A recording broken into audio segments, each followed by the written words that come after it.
Dixon, para tocar este tema que realmente es una realidad tan palpable, una realidad tan crítica que está viviendo no solamente la provincia, no solamente la ciudad de Machala, sino todo el país.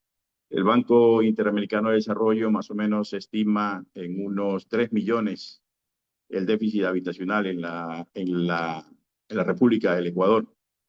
Para adelantar un poco números, solamente en la ciudad de Machala estaríamos necesitando alrededor de unas 10.000 viviendas y creo que las cifras van por ende o por el mismo camino en casi todas las provincias, cantones y municipios del país. Y pocas son las políticas que se están tomando para poder brindar una posibilidad, ya que es un derecho más que constitucional, es un derecho humano el tener una vivienda. Permítanme presentarme, mi nombre es Francisco Medina, soy ingeniero estructural. Un poco sobre mi trayectoria en el tema de la vivienda de interés social. Yo soy de aquí de Machala. Hice mis estudios en la República de Cuba. En el año 94 volví nuevamente al Ecuador y con mucha suerte trabajé en aquella época para la Agencia de Cooperación Técnica del gobierno alemán, que tuvo un convenio de cooperación con el extinto Banco Ecuatoriano de la Vivienda. Ahí se desarrolló un proyecto de vivienda que se denominó CAVIP, C-A-V-I-P, Centro de Asesoramiento para la Vivienda Popular. Y esta fue una experiencia verdaderamente importante que a mí me marcó en aquella época. Tenía 24 años, recién salido de la carrera. Y trabajamos en la zona sur de Machala, una zona que está bastante deprimida. En aquella época y aún sigue deprimida, como todas las zonas de Machala que están realmente, muchos sitios, o sea, los suburbios están verdaderamente abandonados por todas las administraciones que realmente les ofrecen mucho y poco les hacen. Bueno, pues un poco de esa experiencia que nosotros trabajamos en conjunta participación con el Banco Ecuatoriano de la Vivienda. Se llevó a cabo un proyecto aquí en Machala, en Santo Domingo, en Babahoyo, también en Guayaquil, en Quito y en Manabí, me parece que también se llevó por aquella época. Pero hasta lo que puedo yo afirmar en aquella época, hablando del año 94 hasta el 98, que también nos afectó el feriado bancario, y bueno, pues fui uno más de los ecuatorianos que les tocó saltar el charco para hacer las Europas, porque la verdad, pues todos nos acordaremos que esa fue una época muy crítica aquí en el país y nos obligó a migrar a muchas personas, pues yo fui uno de ellos. En aquella época, el año 94 hasta el 98, más o menos, que se estuvo trabajando en el proyecto, aquí en la ciudad de Machala se benefició cerca de 1.000 familias de escasos recursos económicos en la zona sur de Machala, donde creo que hasta el momento, para mí, por mi experiencia, no ha habido otro proyecto tan importante que brinde realmente las posibilidades a que familias de recursos económicos medios bajos puedan acceder a una vivienda. Solo con decirles que en aquella época la tasa de interés que el banco les cobraba era el 1%. Eso es verdaderamente un regalo, lo que yo decía. Entonces, la modalidad que nosotros aquella vez aceptamos, mejor dicho, trabajamos, era darles el crédito para la vivienda, eran créditos quirografarios, eran créditos hipotecarios, y también, pues, se les daba en materiales de construcción. En aquella época me acuerdo que empezamos con 6 millones de sucres, luego terminamos como con 13 millones de sucres, hasta que al final el proyecto cerró por las diversas situaciones de corrupción que ya desde toda la vida nos ha venido afectando en el país. Entonces tuvo que cerrar por el tema del feriado bancario, entonces todo se fue abajo. Y estas personas pues les dieron crédito a 20 años plazo, que con la dolarización pues me cuentan algunas personas que aún me encuentro y me saludo con ellos en la calle, y me dicen, ingeniero, ¿sabe cuánto me tocó pagar a mí cuando me hicieron la reconversión? ¿Cuánto? $30. Imagínate tú, o sea, y te topas con la alegría de que después de tanto tiempo la gente te saluda por la calle y te dice, gracias a usted tuve mi vivienda. Y nosotros ahí lo único que le pedíamos a las personas era, ustedes ponen la mano de obra a través de mingas, ¿no? Y fue un proyecto muy bonito realmente. Y desde ahí, desde esa época fue mi primera experiencia laboral. Yo le cogí tanto amor a la vivienda social y yo empecé a tener mucha confianza en las personas, que, sobre todo de recursos económicos medios bajos, que al contrario de la banca, que no confía en ellos, que les dicen no son sujetos de crédito, no son buenos pagadores. No, sí son buenos pagadores. Para mí sí son buenos pagadores porque es el único patrimonio que tienen y no lo van a dejar perder. Yo puedo contar anécdotas de aquí de Machala. Bueno, los que son de aquí de Machala en los colegios anteriormente pues se vendían afuera los famosos pastelitos. Había un señor ahí, don Costales, que él vendía pastelitos y pagó su casa a punta de pasteles, benditos pasteles, y así conocía muchísimos casos, ¿no? Entonces yo dije, bueno, pues la vivienda social es lo que se debe trabajar y es lo que a mí me enriqueció como profesional y sobre todo como persona, que pienso que, como yo digo, más que un derecho constitucional, porque así lo dice la Constitución, es un derecho humano de las familias en tener su vivienda digna y poder, de alguna forma, pues, erradicar todos esos focos de miseria que no solamente se encuentran aquí en Machala, se encuentran en todo el país y en todo el mundo, pero yo creo que sí se puede, realmente se puede, porque de hecho, actualmente nosotros lo estamos haciendo. Me tocó volver de España en el año 2011, también hubo la crisis inmobiliaria allá, 2009, 2010, 2011, pues a través de lo que repercutió con la caída de Lehman Brothers en Estados Unidos, todas las hipotecas basuras, que al final, pues eso pegó la explosión del siglo, pues y se contagió medio mundo.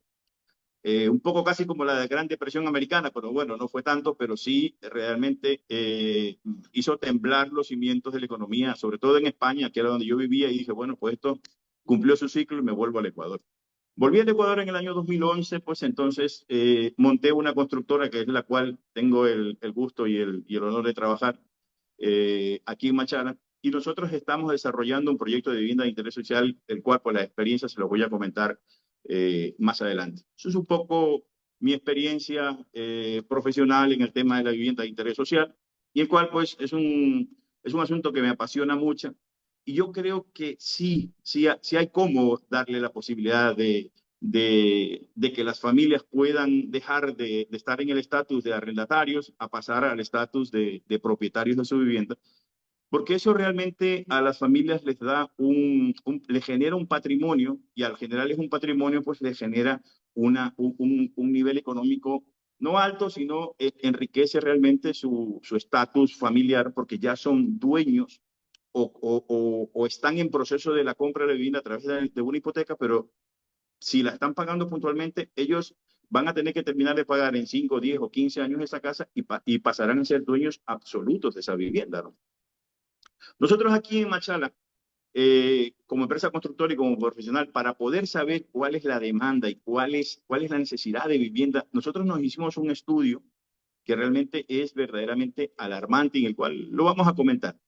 Bueno, este webinar lo he querido plantear en 5 puntos fundamentales, que son rápidos, para no aburrirlos, no cansarlos.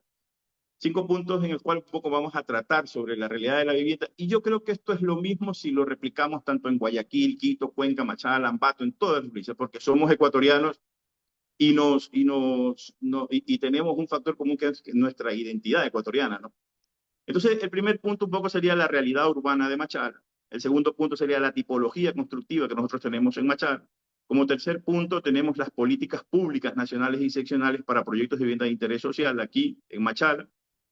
El cuarto sería líneas de crédito hipotecario, y como quinto, pues conclusiones para abrir una ronda de preguntas y conversaciones, y preguntas, y debatir también, porque me gusta escuchar las opiniones de las personas para ir mejorando el, el, el tema de la vivienda social, que yo estoy tan confiado, y se lo he dicho a algunos ministros con los cuales he tenido la satisfacción de reunirme con ellos. Y bueno, vamos a hablar un poco sobre la realidad urbana de la ciudad de Machala. A ver si me permito compartir una imagen. Perdón un momentito.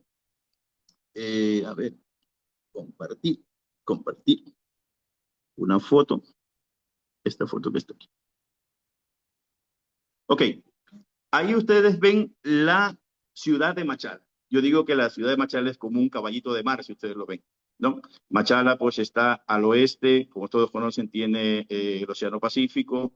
Bueno, pues al norte, al sur, pues hay tierra, igual que al este, ¿no? La ciudad de Machala, actualmente,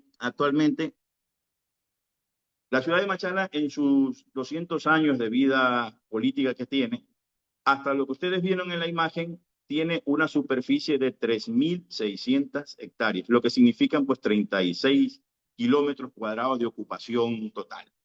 Con la cantidad de personas que nosotros tenemos habitando aquí en la ciudad, que son unas 300.000 más o menos, Tenemos una densidad poblacional de unos 7.500 habitantes por kilómetro cuadrado. Eso está dentro de los límites ponderantes que mantienen grandes estadistas urbanos que plantean cuánto más o menos tiene que tener una densidad una ciudad, y creo que estamos nosotros en un límite verdaderamente asequible. O sea, ni estamos exagerados ni estamos muy por debajo. Entonces, pero también tenemos que ver que si nosotros tenemos 3.600 hectáreas construidas, lo que ustedes vieron ahí, pero la ciudad tiene un área urbana, que más o menos el área urbana de la ciudad es de 6.650 hectáreas, ¿no? ¿Qué entendemos por área urbana? El área urbana es el área donde el municipio tiene su actuación para poder orientar los planes de desarrollo urbano, los planes de desarrollo de desarrollo urbanístico, ¿no? Entonces quiere decir que entre esas si restamos esas 6.650 hectáreas menos las 3.600 que están construidas, entonces nos quedan aproximadamente 3.050 hectáreas para poder construir. Entonces quiere decir que nosotros no tenemos en un futuro de unos 10 años terreno para construir. O sea, eso es un punto importante porque realmente también nos preocuparía si dijéramos, es que no tenemos dónde extendernos ya, como por ejemplo tienen problemas Japón, Tokio, que son ciudades que ya no se pueden extender y tienen que extender en sentido vertical, o sea, no pueden extenderse en sentido horizontal. Pero nosotros todavía tenemos una disponibilidad de 3.050 hectáreas que es terreno urbanizable. ¿Que es propiedad privada? Eso es otra cosa. Pero nosotros disponemos de 3.050 hectáreas todavía para poder construir planes de vivienda y, o sea, hacer crecer la ciudad. Y esto realmente es, como les comento, es importante, ya que no estaríamos en el debate político de que tenemos que pedir autorización para ampliar el límite urbano porque ya no podemos construir porque se nos acabó el límite urbano. No, nosotros contamos con suficiente área para poder planificar la ciudad a un futuro por lo menos de 10 a 15 años con esa cantidad de hectáreas. Bueno, veamos ahora con qué cuenta Machala, o sea, cómo está formado Machala el tema de sus solares. Machala tiene exactamente tiene 79.957 solares. 79.957 solares catastrados, de los cuales 51.766 solares tienen vivienda, lo que equivale al 64.74%. 28.191 solares no están siendo utilizados, o sea, están siendo baldíos. O sea que hay un 35.26% de los solares que existen en Machala que están sin utilizar, que tienen su propiedad, que hay gente que los ha comprado por X o por Y razón, pero que hay suelo todavía disponible, como les estoy comentando. Y esto no es una cuestión que me lo he inventado, esto son cifras realmente que están dentro del municipio, que hemos tenido nosotros acceso. Entonces estamos hablando que tenemos el 35.26% de solares disponibles en el cual podríamos construir planes de vivienda. Pero bueno, estos son solares privados que ahí habría que entrar en especie de negociaciones, pero que disponemos de suelo, ¿no es cierto? De todos los solares que tenemos aquí en la ciudad de Machala, hacemos una clasificación de 401 solares, son de comodato, o sea, estos son del municipio, son propiedad del municipio. Unos 321 solares están destinados a instituciones públicas, como por ejemplo lo que tiene el Cuerpo de Bomberos, tiene, qué sé yo, el municipio de Machala y otros organismos públicos que son solares que están ocupados, pero que están dentro de la clasificación de solares institucionales y que al municipio le representa el 0,40% de la cantidad de solares que existen. Entonces, y unos 7.039 solares de tipo municipales, que equivalen al 8.81%. Habría que analizar estos 7.039 solares, cuál es la función que se les está dando, o sea, cuál es el destino, si están baldíos, si están ocupados o si están vacíos, pues que el municipio los venda con facilidades de pago a las personas que lo necesitan para que se pueda construir. Son 7.039 solares que tranquilamente puede ser, vuelvo y repito, en este caso, con los solares municipales, no tengo el conocimiento si están ocupados o están desocupados. Solo sabemos que tenemos 7.039 solares que dispone el municipio que los tiene catastrados, ¿no? Entonces, esto es un poco en cuanto a la realidad de la situación urbana de Machala, y en la cual pues es importante tenerlo en cuenta para poder analizar lo que sería el déficit habitacional. Si nosotros tenemos en cuenta que la ciudad de Machala tiene aproximadamente 300.000 habitantes y las cuales solo tenemos aproximadamente unas 51.766 viviendas. Con estos dos valores podemos determinar que tenemos un déficit habitacional. Y para nosotros, que hicimos una investigación hace un par de años más o menos, podemos decir con toda seguridad, con un pequeño margen de error, que en la ciudad de Machala están haciendo falta aproximadamente unas 10.000 viviendas. En estas 10.000 viviendas hablamos de un valor general, o sea, 10.000 viviendas tanto para gente de clase baja, media y alta. Pero lo particular de todo esto es que el 63.5% de esas 10.000 viviendas serían viviendas que no superen el techo de los $45.000. O sea, el precio de venta de los $45.000. Entonces, esto nos va a decir a nosotros que un gran porcentaje de la sociedad de clase media hacia abajo necesita vivienda. Estamos hablando de unas 6.300 familias que no pueden pagar una vivienda de más de $45.000. ¿Y eso por qué? Porque también eso hemos hecho un análisis sobre el tema de la situación del arrendamiento, cuánto la gente está pagando en la ciudad de Machala, y eso es un indicador que te va a servir para poder determinar cuánto es el precio de venta que tú puedes ofertar una vivienda.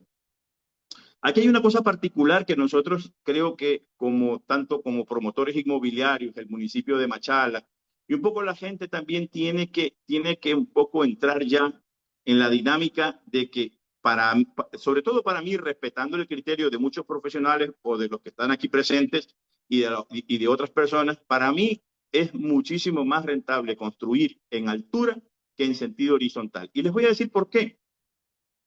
Nosotros estamos desarrollando un proyecto de 20 hectáreas. Es un proyecto que se llama Ciudad Esperanza y está destinado para 814 familias. Hemos tenido que comprar 20 hectáreas para poder nosotros ahí planificar un plan de vivienda para 814 familias. Pero es que 814 familias también los podemos poner en 4 o 5 hectáreas, pero en altura. Claro, aquí un poco tenemos que luchar contra la idiosincrasia de nuestra gente, sobre todo aquí en Machala, que te dicen, es que a mí me gusta tener el corralito porque yo crío mi gallina, tengo mi chanchito, etcétera, etcétera. O sea, es un poco también un problema cultural. Pero ya hay más jóvenes, ya hay gente joven también que está pensando, a lo mejor independizarse y dice, pues yo quiero un departamento, quiero... Y uno de los problemas que no ha habido aceptación por parte de la gente, lo que yo digo, diferente, por ejemplo, como Quito, Guayaquil, que sí hay un poco la cultura de ya vivir en altura, de que los planes que se han hecho de vivienda aquí en altura han fracasado realmente por la proyección arquitectónica que tienen, que no le brinda la necesidad ni la posibilidad de tener una vida confortable a las familias, ya que sí hay que reconocer que lo que te brindan son cajas de fósforos. Entonces les doy la razón a la gente con no, yo quiero mi patio. Entonces yo digo, sí, o sea, no podemos nosotros contradecir eso porque realmente aquí no tenemos referentes como en Quito, y todos los que conocemos Quito y hemos ido alguna vez a un departamento son verdaderamente cómodos, ¿no? Entonces te quita ya ese deseo de decir, pues yo vivo ahora en un departamento y no tengo ese problema. Además, yo creo que ahora, sobre todo con el tema lamentablemente, del auge delincuencial que estamos viviendo nosotros aquí, para mí es más seguro vivir en un departamento. ¿Por qué? Porque es un solo bloque hacia arriba.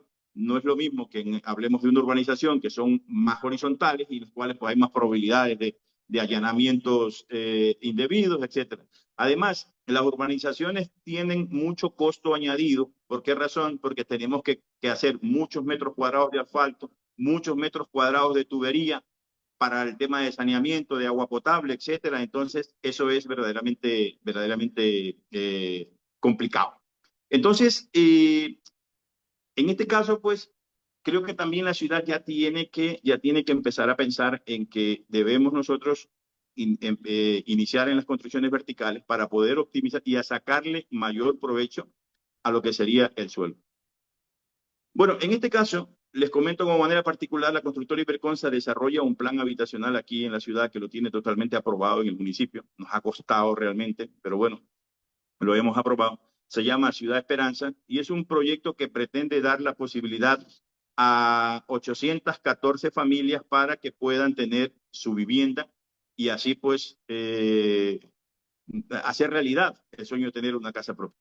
Este proyecto que nosotros tenemos tiene electrificación subterránea, contará con agua potable, avenidas asfaltadas, aceras, tiene 12 parques. En definitiva, un proyecto único que nosotros lo consideramos y que a nosotros realmente nos ha tocado, teniendo en consideración la situación actual en la que están viviendo, sobre todo las personas de recursos económicos medios bajos que aspiran a una vivienda, que no tienen la posibilidad de tener un crédito.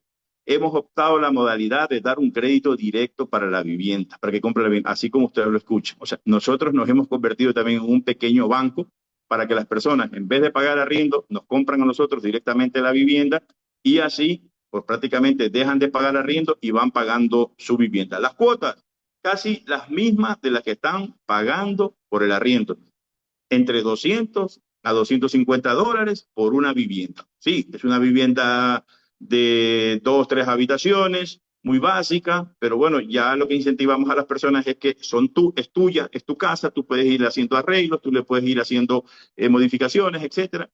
Entonces ahí ya con eso hacemos un trabajo de socialización también, nos reunimos con la gente por un poco planificar la casa.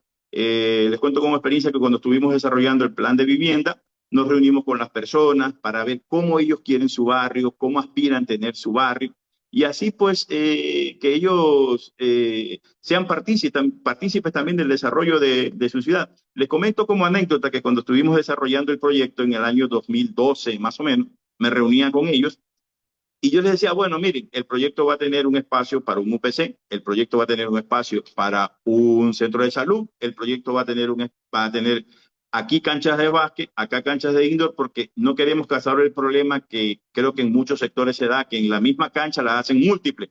Entonces llegan los chicos a jugar básquet, pero los mayores llegan a jugar indoor y desplazan a los pequeños. Entonces no, aquí solamente es indoor, acá es básquet, acá es vóley, así prácticamente no nos peleamos. Pero entonces estaba el tema de ¿qué construimos para nosotros decir, pues, a ver, vamos a ver? Y la gente empezó a decir, ingeniero, yo quiero una iglesia porque soy católico. Entonces también salieron los testigos de Jehová y dijeron, también queremos un espacio para nuestro culto. También salieron por los pentecostales y dije, bueno, pues mira, ni iglesia ni nada, cada uno que ore en su casa, aquí lo que vamos a hacer es una guardería. Y se decidió hacer una guardería. Entonces ellos participaron en el proyecto de desarrollo de su barrio. ¿Cómo queremos nuestro barrio? ¿Cómo queremos nuestro sector? Inclusive nosotros estamos haciendo, lo puedo pasar a través de la doctora Jessica, fotografías de cómo estamos arborizando nuestra urbanización con los propios propietarios del bien. Entonces ellos se empoderan de su sector y nosotros estamos con nuestro presupuesto, nuestro financiamiento y lógicamente incluido en el valor que ellos pagan, estamos dotando de árboles cada 2 viviendas para que las personas puedan participar dentro del proyecto de arborización y ahí tenemos pensado sembrar aproximadamente unos 1.500 árboles con participación comunitaria.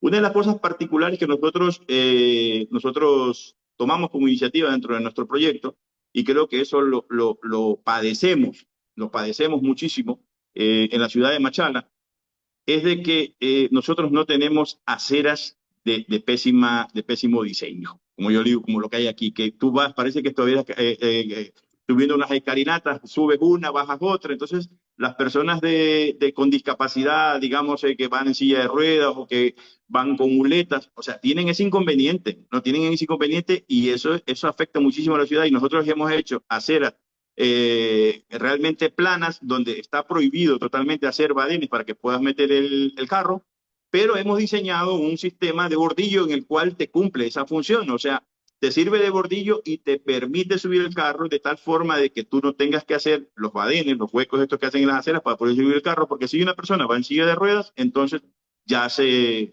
complicó el asunto, porque entonces ya no le estás dando una superficie plana para que pueda circular. Entonces, este es un proyecto que nosotros, como les comento, y sobre todo, lo vinculamos con la comunidad. ¿De qué forma? ¿De qué forma? Imagínense que la gente que compró nuestros solares, algunos son albañiles, ellos trabajaron para nuestra empresa. O sea, ellos fueron partícipes y generamos empleo en aquella época. Estoy hablando desde el 2012 hasta más o menos la época de Lenín Moreno, que se tuvo bastante liquidez en el tema general de la empresa nuestra. La misma gente trabajaba con nosotros, o sea, eran albañiles, ingenieros, denme trabajo, yo lo estoy pagando solar. ¿Y qué modalidad adoptamos? Por ejemplo, les pagamos 150 semanal, ganan 600 al mes, tu letra es de 120, pues la última semana los 120 es mío, yo te doy la diferencia. Entonces, nosotros generamos empleo y lo que cumplíamos un poco la predicción de que el dinero solamente cambia de bolsillo, ¿no? Sale del mío, va al tuyo, pero vuelve al mío. Y así prácticamente, y a la siguiente semana lo vamos rotando. Inclusive las casas que construimos ahí, las construimos con ellos mismos. Entonces, ellos son partícipes de todo nuestro proyecto para que el día de mañana pues digan, yo también participé en esta organización y yo también me beneficié del trabajo de esta organización. O sea, nos hemos convertido en una empresa vinculante en el cual el beneficiario, muchos de los beneficiarios de nuestro proyecto trabajaron en las obras de infraestructura, como es alcantarillado, todo eso. Entonces, ellos saben cómo se está haciendo y saben qué es lo suyo, pues lo van a hacer con muchísimo amor. Ahora, por la situación económica, estamos un poco paralizados. Creo que todo el mundo se encuentra en déficit financiero, pero estamos intentando conseguir un crédito de parte del Banco del Estado para poder continuar y desde luego queremos seguir vinculando sobre todo, fundamentalmente, qué es lo que deben hacer, por ejemplo, los municipios, lo que hemos hablado con la doctora Jessica. O sea, a ver, yo aprecio muchísima gente del Ecuador, pero yo no entiendo por qué la obra de Machala tienen, y no tengo nada, tienen que venir, no voy a decir provincia ni gentilicio, tienen que venir los de afuera a hacerlo. ¿Qué pasa? ¿No hay albañiles aquí en Machala? No, así lo hacemos con la gente nuestra y el dinero rota en nuestra ciudad. Lo mismo pasa y lo demostramos con nuestro proyecto. Nosotros llegamos a tener cerca de 120 obreros que una gran mayoría de los trabajadores eran nuestros propios clientes. Entonces el dinero rota en el mismo círculo y prácticamente está generando fuentes de empleo, que fue una época en la que se tenía mucha liquidez y podíamos dar la posibilidad de que estas familias trabajen en nuestro proyecto y ellos participen y digan, ah, sí, yo sí sé cómo se hizo este bordillo, cómo se hizo esta acera, el material que se colocó aquí, entonces las tuberías que se pusieron, cómo hicimos esto. Entonces eso es muy bonito porque a nosotros nos ayuda sobre todo a que la gente tenga mucha confianza en lo que se está, lo que se está ofertando y en lo que se está vendiendo. Actualmente, como les comento, pues estamos nosotros ya en buenas conversaciones con el Banco del Estado para ver la posibilidad de conseguir un financiamiento para construir nuestro plan de vivienda, porque construir 814 viviendas implica cerca o un poquito más de 30 millones de dólares invertir. Entonces son un rubro bastante alto, pero esto se va haciendo por fases, porque es un proyecto que puede durar de 5 a 10 años, pero vamos a poner al mercado inmobiliario 814 viviendas, que de 10.000 que hacen falta, prácticamente no es nada, pero bueno, con algo contribuimos nosotros para que las personas tengan la posibilidad de acceder a una vivienda. Entonces, un poco con el tema número 2, hablemos un poco del tema número 3, que son las políticas públicas nacionales y seccionales para proyectos de vivienda de interés social. Aquí hay mucha tela que cortar en esto, mucha tela que cortar y creo que hace un año más o menos yo hice una mesa redonda, bueno, una exposición en la cual pues tuve tuve la honra de contar con la presencia de la doctora Jessica Espinosa, quien estuvo ahí en nuestra participación, y un poco deliberamos sobre la ley orgánica de la vivienda de interés social que se aprobó en la época de la doctora Guadalupe Llori, ahí se aprobó esta ley, pero que sí nosotros la llamamos falencias, o sea, no, o sea, la ley te habla muchísimo, lo que nos han leído, te habla mucho del problema de la vivienda. Yo el problema de la vivienda lo sé, el problema de la vivienda lo conocemos todos, hace falta vivienda, pero dame la solución. O sea, no me das la solución. ¿Cómo creamos un fácil acceso? Eso no me lo dice la ley. Entonces nosotros invitamos a los candidatos a la asamblea de aquella época para hacerles conocer a nosotros como promotores inmobiliarios y como ciudadanía en general. Ventajosamente tuvimos un público súper lleno, ¿no? Que nos llenó de mucha satisfacción porque dijimos, bueno, vamos a ver si caemos en buenos oídos, pero lamentablemente de las personas que asistieron, los asambleístas que ganaron, sí, hermano, que los conozco a todos, no te preocupes, cuando yo esté en la asamblea, tú me llamas y cambiamos la ley. Hasta el día de hoy, como dice la canción. Entonces, analicemos un poco también un extracto de lo que es la ley orgánica de vivienda de interés social y dice, el Estado es responsable, óigate esto, el Estado es responsable de dictar las políticas y planes de viviendas necesarios para garantizar el acceso, esto es importante, el acceso. El Estado es responsable de dictar las políticas, planes de vivienda necesarios para garantizar el acceso a este derecho. Los municipios deben coordinar con las carteras de Estado para asegurar el acceso universal, equitativo, solidario y municipal de la vivienda. La Ley Orgánica de Vivienda de Interés Social establece un sistema informático nacional de vivienda de interés social que permite a la ciudadanía acceder a proyectos de vivienda de interés social. Aquí en Machala no hay ni uno. El derecho a la vivienda está reconocido en la Declaración Universal de Derechos Humanos de 1948 y en el Pacto Internacional de Derechos Sociales y Culturales de 1966. Analicemos atrás para adelante. Vamos a ver un poco de qué dice. Los municipios deben coordinar con las carteras de Estado para asegurar el acceso universal equitativo. Yo creo que el municipio tiene tierras. No sé cuántas, pero tiene que tener tierras y debería entrar en una propuesta con el MIDUBI, que es el ente regulador y ejecutor de los planes habitacionales en el país, pero no lo ha hecho. Por propia boca del arquitecto Humberto Plaza, este municipio no ha brindado las posibilidades para poder desarrollar planes de vivienda que los tiene, que los ha querido hacer o ha tenido la intención el Ministerio de Vivienda de hacerlos, pero que aquí no ha habido la apertura, ¿no?, y la predisposición de parte del burgomaestre de aquí de la ciudad de Machala para poder desarrollar planes de vivienda. Inclusive, todos sabemos que ofreció en la primera administración 3.800 viviendas de $17.800. Cuando yo escuché esto me quedé loco. 3.800 viviendas con terreno incluido. No lo digo yo. Ahí hay un video que rueda en las redes sociales y creo que la doctora Jessica y los que vivimos aquí en Machala no me lo pueden refutar porque lo dijo él. O sea, no lo mandó a decir. Viviendas con terreno incluido $17.800. Como aparte, señores, yo tengo mi experiencia en tema de cálculos, de estructura, en presupuestos y en desarrollo de proyectos de vivienda de interés social. Cuando yo escuché esto, yo dije, acabaron con esto. Este me ganó, ya con este es imposible. O sea, con este señor me le saco el sombrero. 17.800 no me cuadran las cuentas, para empezar. Pero bueno, si él lo dice, él tendrá que hacerlo. Pero no se cumplió nada de eso. Hay un proyecto que está desarrollándose aquí en Machala, pero que dista mucho de la realidad de lo que se ofreció a lo que realmente este promotor inmobiliario lo está ofreciendo aquí en la ciudad de Machala. Ya, perdón un momentito, se me escapó el zoom. Allá, aquí está. Vale. Entonces, hablemos un poco del municipio de Machala para ir luego hacia la parte superior que sería el Estado.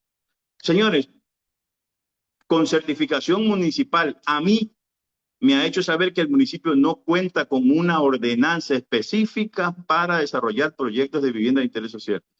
Y siempre he planteado que necesita una ordenanza especial para poder desarrollar este proyecto, solamente por un particular y por varios particulares. El artículo 50 de la ley de ordenanza, de la ordenanza de fraccionamiento de urbanizaciones, le obliga al constructor que tiene que aportar una garantía equivalente al 30% por las obras de infraestructura que va a realizar para, entre comillas, dice que para garantizar el municipio que se cumplan con las obras. En primer lugar, hay una falencia, pero bueno, no es materia de debate ahora, pero hay una falencia que no se corresponde con lo que establece la ley de contratación pública. Y yo lo he dicho en el municipio, en el Consejo Cantonal y a todas las personas en las cuales me han preguntado esto y lo he comentado desde mi punto de vista, el 30% de las obras de infraestructura le están generando un costo indirecto a la venta de las viviendas aproximadamente de un 5%. ¿Por qué? Porque yo tengo que ir a una aseguradora para pedir una póliza, presentarle esa póliza al municipio y que el municipio me autorice a mí para darme el permiso de urbanización. Esa póliza tiene su costo anual. Como dice el refrán, del mismo cuero salen todas las correas. Si a mí la aseguradora del Sur, la aseguradora Ocaso o la aseguradora Pepito me cobra X cantidad de dinero, yo ese valor que me está cobrando lo voy a repercutir dentro del precio de las viviendas, porque lamentablemente es así. O sea, todo lo que me incurra a mí en gastos se lo voy a poner al precio de la vivienda. Y he peleado porque se modifique esa parte que afecta sobre todo a los proyectos de vivienda de interés social. Bueno, de momento al mío, porque realmente le incrementa un costo a la vivienda. Y si yo le puedo bajar ese costo para que sea más accesible, todos creo que los que me conocen a mí, que están trabajando conmigo directa e indirectamente, saben que lo bajaría. Otro de los problemas que tengo y que lo puede constatar por propia boca de los funcionarios del registro de la propiedad, aquí en Machala cuesta aproximadamente, y me imagino que en cualquier parte de la provincia, cuesta aproximadamente legalizar una vivienda unos $600. ¿Qué implica legalizar? Legalizar una vivienda implica pagar predios, bueno, pagar los predios son obligatorios, pagar alcabalas, pagar plusvalía, registro de la propiedad y notaría. Entonces, le implica, y ese costo no es aplazado como lo hace la constructora Iberconsa, que le da 10 años para que pague. Ese costo hay que ir con todos los billetes constantes y sonantes al notario para pagárselo para que le dé la escritura. Y luego hacerla registrar en el registro de la propiedad, que le costará unos $200, la más barata, para poder ya registrar ese bien en el registro de la propiedad. Y yo siempre he dicho, ¿por qué no se plantea una exoneración? Puede ser o una reducción del 90%, sobre todo a familias de recursos económicos, para que puedan hacer legalizar su vivienda. Estamos hablando de casi $600. $600 a una economía común, familiar, aquí en el Ecuador, es más que un salario. Pero tienen que tenerlo de golpe para poder legalizar, si no esa vivienda estaría un poco en el limbo. O sea, no pueden escriturar, no pueden hipotecar porque no está registrado, porque no está, o sea, y todos queremos de cierta forma una garantía jurídico-legal para poder decir, sí, esta casa ya es mía porque está avalada por un notario que hicimos la escritura y está asentada en el registrador de la propiedad, pero necesitamos $600, más o menos, ¿ah? Y eso lo puedo demostrar también con fundamento de trabajos extras que he hecho que tienen que pagar eso.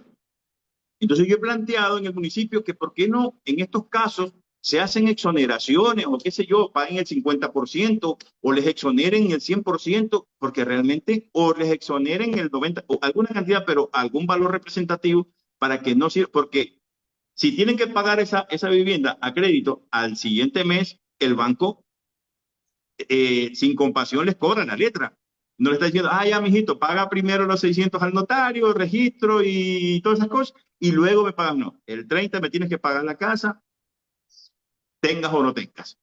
Pero también hay que pagar. Entonces, si podemos minimizar esos gastos, sobre todo a estas personas, sobre todo a estas familias, sería ideal para poder, pero eso ya es una decisión municipal, porque los registradores de la propiedad son competentes, están bajo las competencias del municipio. O sea, ¿de qué necesitamos? Voluntad política que no la tenemos en estos momentos. Y yo creo que para mí eso es un sueño que en esta administración no lo vamos a lograr.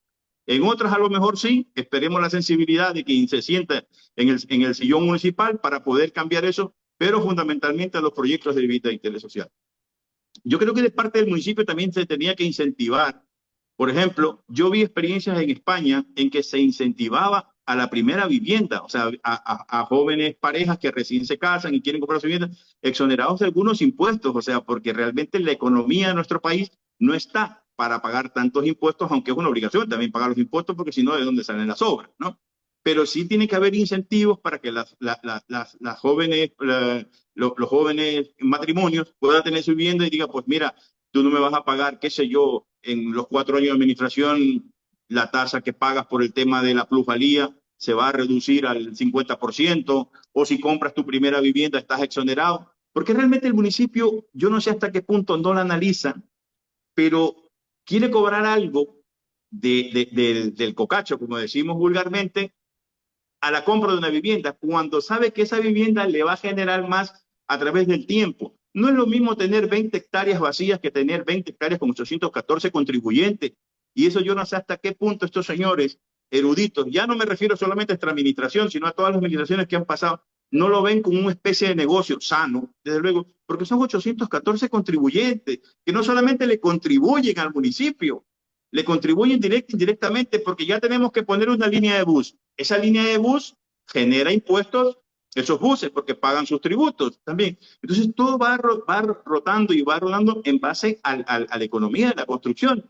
Entonces allí prácticamente necesitamos gente que realmente esté sensibilizada dentro de o concejales, Sí. que hasta el momento no los hay, que estén Compañero, eso se sensibilizados. llama economía popular y solidaria, el artículo 283 de la Constitución, el nuevo modelo de economía que se quiere imperar y que ellos no entienden el Perfecto, paradigma, el enfoque de economía social y solidaria. Muchas gracias, disculpe, la perfecto, le microeconomía. agradezco muchísimo.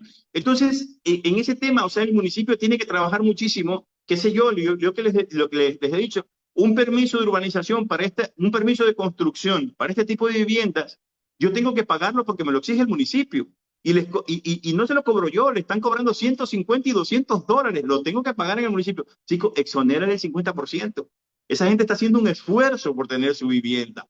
No lo veas que te ganan los 150 ahora, ¿ya? Dime, de 150 me voy a ganar $15 o $20 me vas a pagar. Pero esa vivienda ya va a durar para toda la vida. Entonces esa vivienda me va a generar tributos toda la vida. O sea, yo lo veo en el tiempo, no lo veo en el momento, pero bueno, a lo mejor como dice el refrán, no le pidamos peras al olmo y ahí será imposible que pueda hacer. Entonces, también de ahí partimos de que a la hora de nosotros, por ejemplo, desarrollar proyectos de vivienda, sean interés social o sean intereses de mayor nivel, realmente los trámites son engorrosos, o sea, y en definitiva, refiriéndonos a lo que es el municipio, no tiene una ley o una ordenanza que específicamente trate el tema de la vivienda de interés social. Vámonos ahora a las políticas nacionales.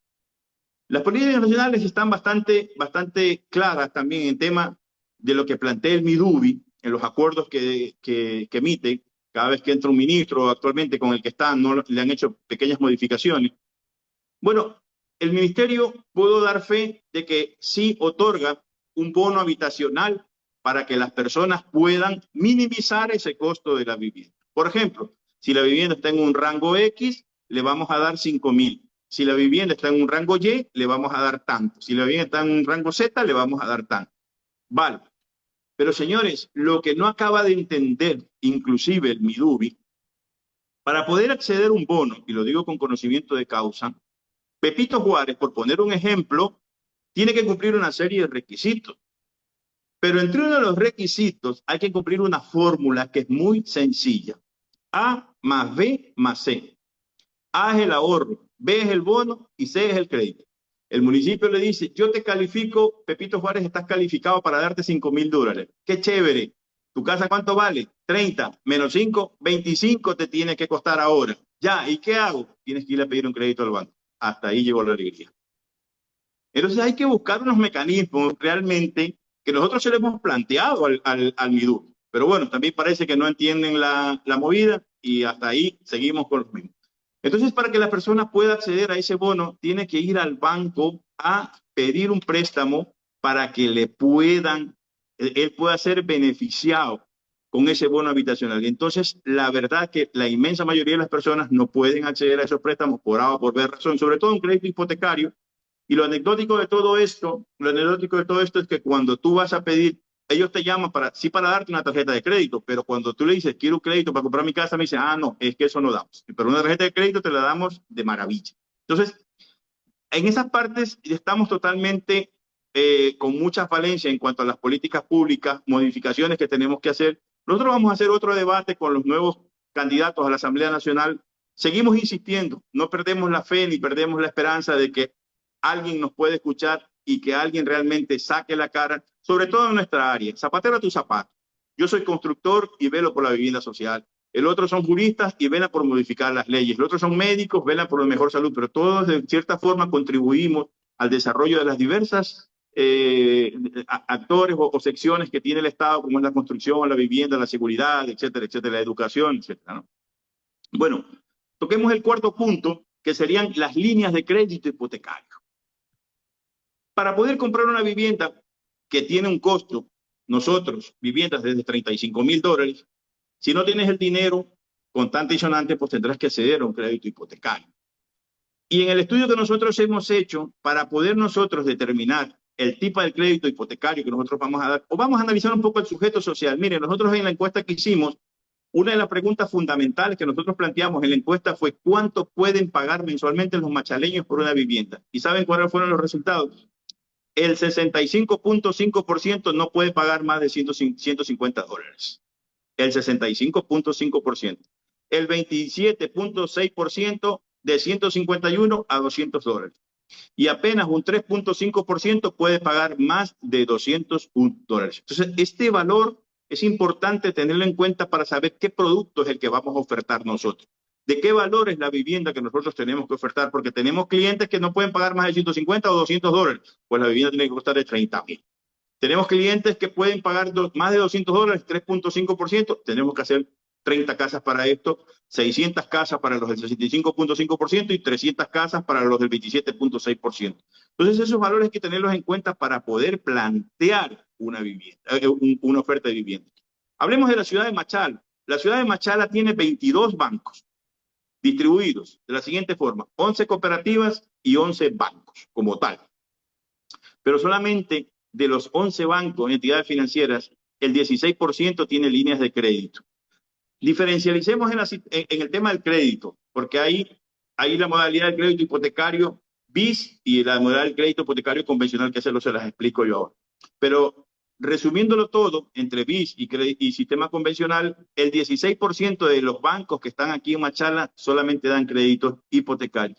El 84% de las entidades financieras no tiene el producto del crédito hipotecario. Entonces, si no hay ese producto, ¿cómo la gente o a quién acude para poderle pedir el dinero para comprar una vivienda? Entonces los sueños se ven truncados porque no hay la posibilidad.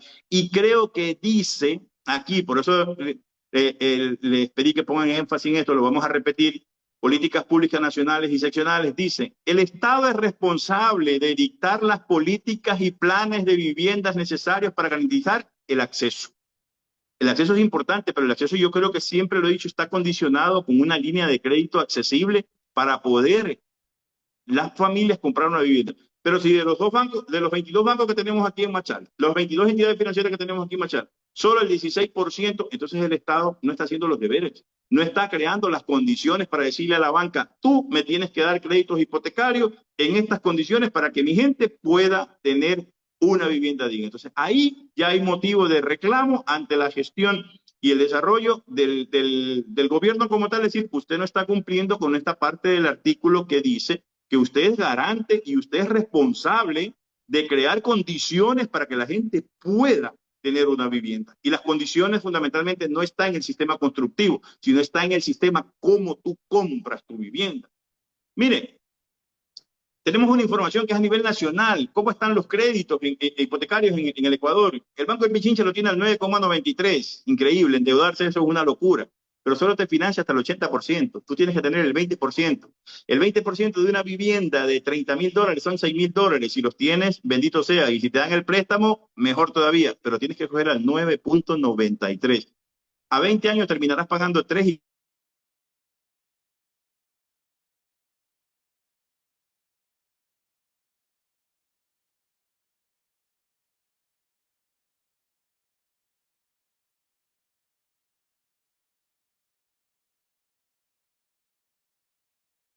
Hola, ¿me escuchan?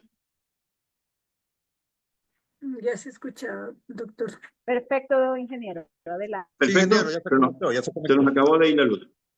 Bueno, Sí, sí, se le escucha bien.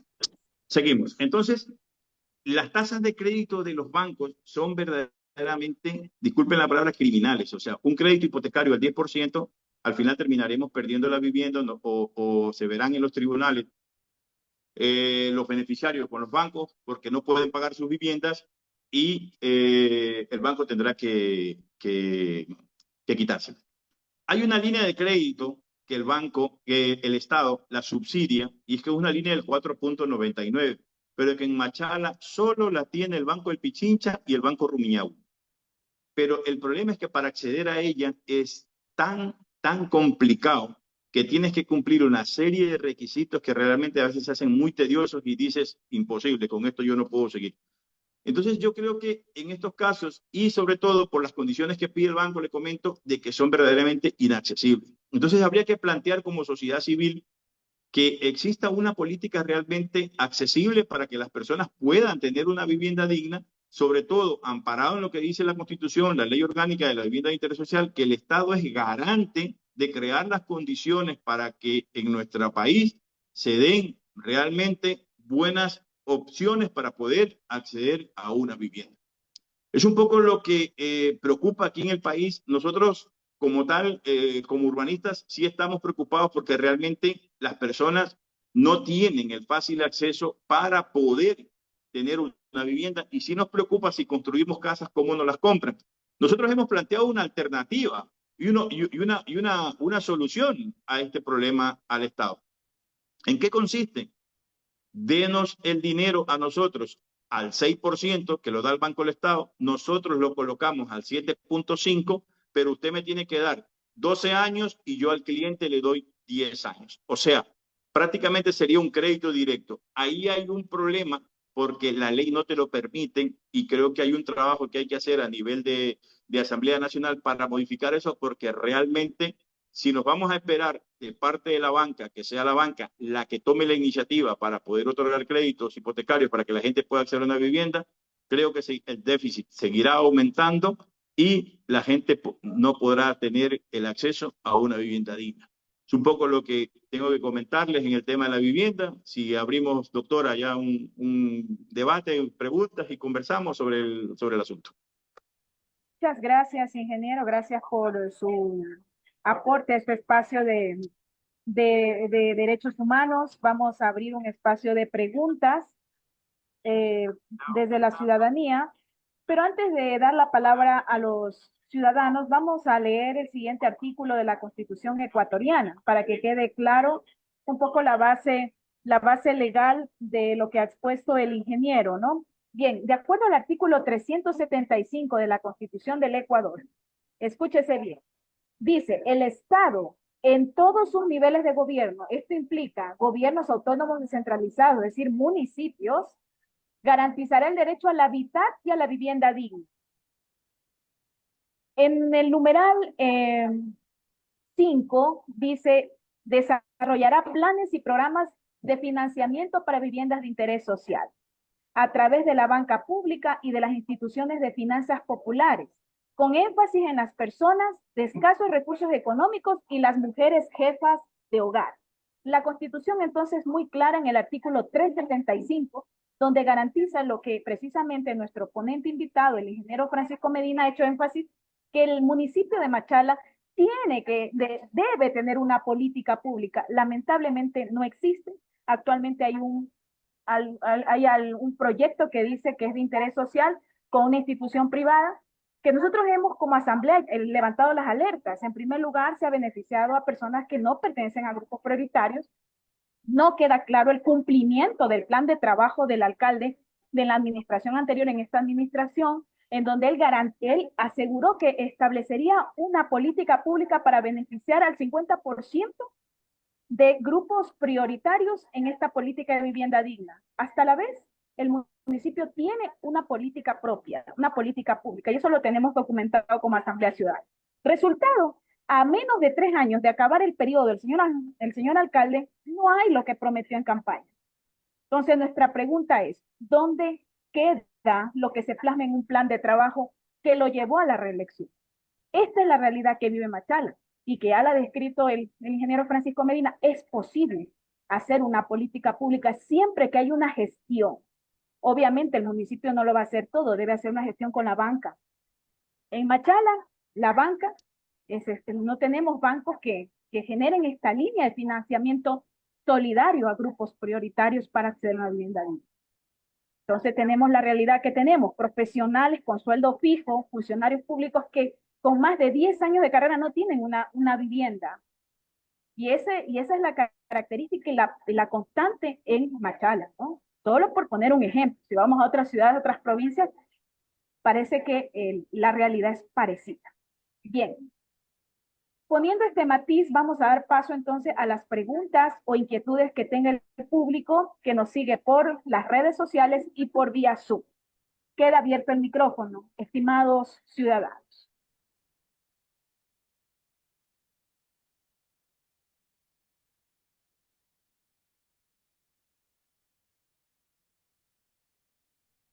Alguien que quiera hacer el uso de la palabra, por favor, tenga alguna duda, pregunta al ingeniero Francisco Medina, que hoy nos ha abordado el tema del derecho a la vivienda como derecho fundamental, garantizado en el artículo 375 de la Constitución ecuatoriana.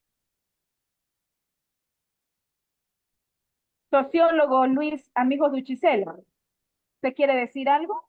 Lo escuchamos.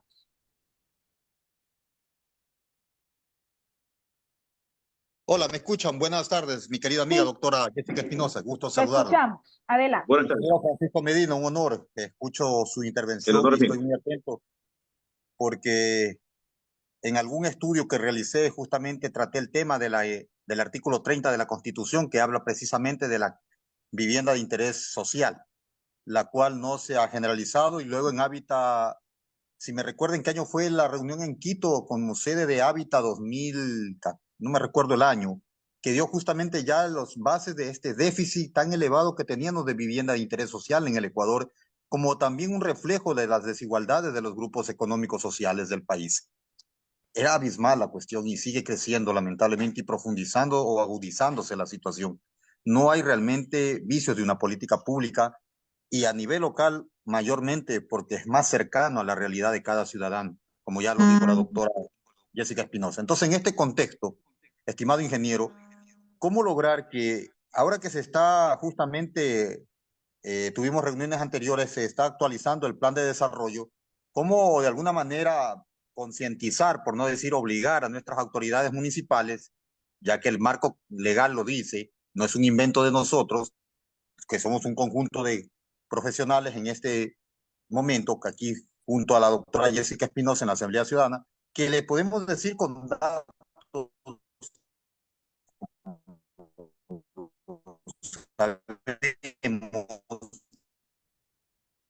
sí, y argumentando lo que está pasando en el Ecuador. Por favor, se incluya esto de la vivienda en el plan de desarrollo como política pública para que ya quede en este instrumento técnico de planificado, ingeniero. Muchas gracias. Sí, a ver, yo creo que en sentido general, hacer las cosas implica de algo muy fundamental, vocación y afán de servicio. En el caso de Machala, en la administración anterior, bueno, en la administración anterior que la tiene la misma persona, se ofreció más de 3.000 y pico de viviendas y las cuales no se cumplieron. Yo creo que ahí, de forma, no sé qué calificativo utilizarle, pues se apoyaron de algo tan necesario que hace falta, no solamente en Machala, sino en todo el país. Es decir, yo te voy a ofrecer vivienda y la gente como quiere vivienda, pues dice, voy a votar por este, pero en la realidad el proyecto nos quedamos mirando al cielo, perdón, se viene tu casa, no sé si se viene de arriba abajo o se viene tu casa algún día. Pero la Asamblea también tiene un papel fundamental, pero claro, si no existe la predisponibilidad, yo vuelvo y repito, o sea, si no hay la predisposición de parte de esas autoridades de hacer o de formar parte dentro de sus planes de desarrollo este tipo de proyectos, realmente pues poco podemos hacer o el único camino que tenemos aquí es denunciar ante las entidades de control para decir, oiga, no está cumpliendo lo que esta persona ofreció, aplique lo que dice tal artículo o tal parte de la ley, porque realmente, pues, o sea, tú no puedes decir, voy a construirte un puente y realmente no lo hagas, o voy a construirte unas viviendas, no lo hagas. Yo creo que eso la doctora Jessica y algunas de las personas que están aquí lo conocerán mejor que yo. Eso es una causa muy precisa para poder inclusive pedir la derogatoria de mandato, pero claro, entrar en esto ya incurren en otro tipo de acciones, ¿no? Que a veces, pues, por A o por B razón, no se ejecutan. Yo creo que las políticas, aparte de eso, necesitamos a través de la Asamblea Nacional modificar leyes que yo sinceramente, como les comenté anteriormente, sigo con el anhelo y con la aspiración de que el día de mañana, pues, los concejales perdón, los asambleístas nos ayuden a modificar esta ley para que no solamente va a ayudar a la gente de Machala, sino a todo el país, porque es una ley nacional que yo creo que sí hay constructores, porque conozco a muchos que tienen la intención de hacer vivienda de interés social, pero que realmente las condiciones, tanto económicas, tanto como fiscales, tanto como legales, no nos permiten porque siempre nos ponen un cortapiso para poder desarrollar. Y yo creo que ahí, en este caso, pues hay que seguir buscando y hay que seguir dándole la lucha para poder lograr este anhelo que creo que, como lo dice la Constitución, es un derecho y es algo muy fundamental que hay que darle a la familia. Yo creo que esto es una cuestión de lucha, que hay que seguir dándole hasta dar con la persona indicada para que nos pueda ayudar y que incluya dentro de sus planes de desarrollo, tanto municipal como nacional, diga, oiga, está haciendo falta vivienda. La construcción genera muchísimo empleo. Todos trabajamos alrededor de la construcción, no solamente los ingenieros y los arquitectos, los albañiles, la radio, hasta el que vende, el raspado, porque ve un montón de obreros y se acerca a que le compre su raspadito y ya son sus ingresos. Entonces, eso hay que seguir en la batalla y en la lucha para llegar a sensibilizar a las personas que van a la Asamblea Nacional y nos ayuden con modificaciones tan sencillas, porque no hay que crear la ley está creada, lo que hay es que modificarla. Creo que ya hay un paso adelante, porque crear una ley nueva tiene un proceso que te puedes eternizar, pero si ya está creada la ley, modificarla implican unos pasos que ya te has ahorrado porque está creada la ley, ¿no es cierto? Entonces ya ahí prácticamente es trabajar en lo que se necesita para poder sacar adelante este tema y que todas las familias se puedan beneficiar de una vivienda independientemente del precio que sea. Muchas gracias, ingeniero. Muchas gracias al sociólogo Luis Ángel Armijo Ruchicela, que es parte de la Asamblea Ciudadana Local de Machala, al ingeniero Francisco Medina, que también podemos decir que es parte de este espacio asambleario. Gracias por contribuir. Con mucho gusto, mucho honor. A la formación de la cultura ciudadana en el Ecuador. Bien, María Suárez, la escuchamos. Bienvenida, María. Identifíquese dónde se conecta, por favor. Gracias. Adelante.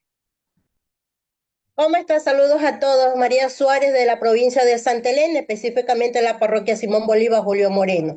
Soy parte de una comunidad en la cual ahorita estoy conectada. Mi pregunta y una duda que quisiera que el amigo aquí exponente nos ayude y nos oriente, porque hay ciertas instituciones llamadas fundaciones extranjeras que están entrando a ciertos sectores con eso de querer ayudar sobre la vivienda. Mi pregunta es, ¿se puede confiar con estos grupos de gente o es que tal vez están entrando a las comunidades para engañar porque tenemos la necesidad de tener una vivienda? Esa es mi pregunta. Algo he escuchado sobre ese particular. Muchos saludos desde Machala. Saludos por allá a la gente de Santa Elena, un bonito sector del país. Yo creo que en este tipo de cosas hay que tener muchísimo cuidado. Hay mucho avivato, hay mucha sabiduría criolla, inclusive viniendo de organismos internacionales que lo que quieren es aprovecharse. Hay que indagar primero cuál es el origen, si está legalmente asentada esta fundación aquí en Ecuador. Y yo creo que antes de dar paso, sobre todo con el tema de dinero, yo creo que tenemos que investigar muchísimo y en lo que pueda ayudarles estoy a la orden ustedes para que no sean engañados, porque no solamente los engaños vienen de organismos internacionales. Creo que en algo nos ayudó el COTAC cuando actualmente ya se prohibió las invasiones de terrenos. Y antes ustedes saben bien que Machala no es la excepción de la regla y a lo largo de muchas ciudades se han desarrollado a través de invasiones.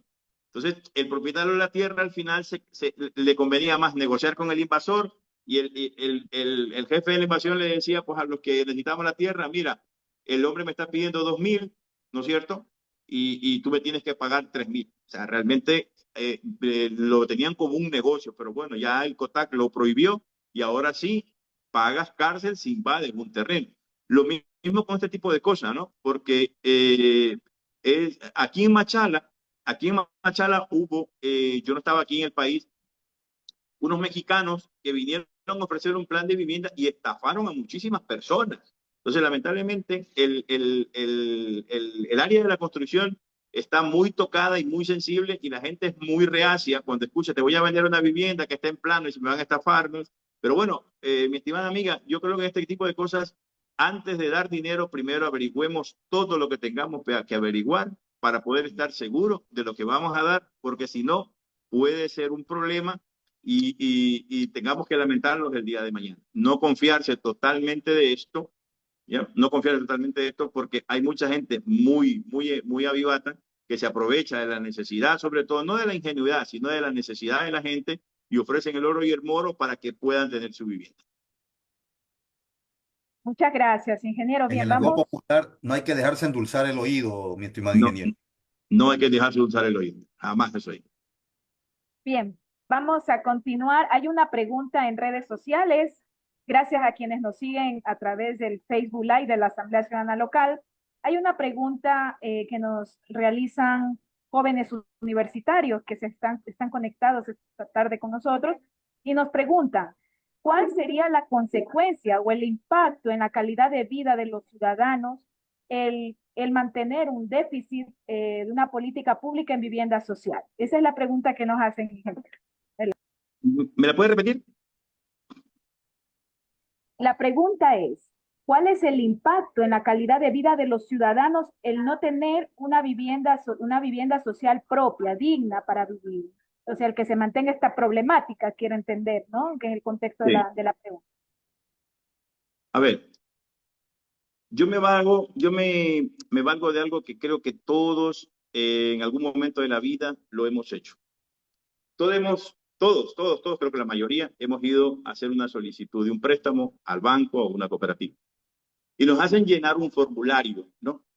Entonces nos dicen, ¿qué tienes? ¿Tienes casa? No, cero. ¿Tienes un auto? Sí. ¿Cuánto vale? $2,000. ¿Tienes electrodomésticos? Sí. ¿Cuánto valen? $500. Y eso te suma un valor, $2,000. Ese valor se convierte en tu patrimonio, es lo que realmente tú tienes de patrimonio. O sea, yo tengo un patrimonio. ¿Qué es?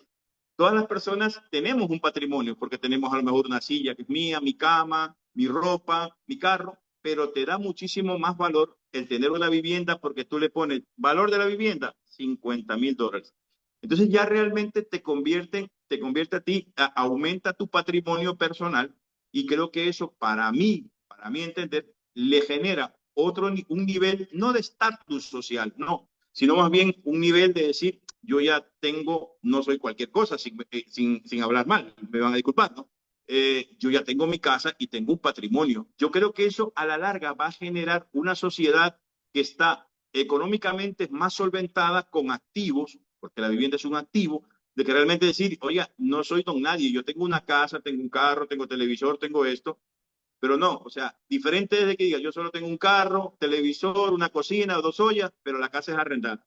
Entonces yo creo que el tener una vivienda, para mi criterio, genera una sociedad con mayor no, con un mayor nivel económico y una posición económica un poquito mejor, es decir, ya todos son propietarios de su vivienda y no es lo mismo que nos digan son arrendatarios. Yo creo que es fundamental y es importante porque esto prácticamente, yo no sé hasta qué punto, no soy economista, pero que habría que averiguarlo, hasta qué punto nos puede garantizar, porque por ejemplo, es como si, vamos a poner un ejemplo, ¿no?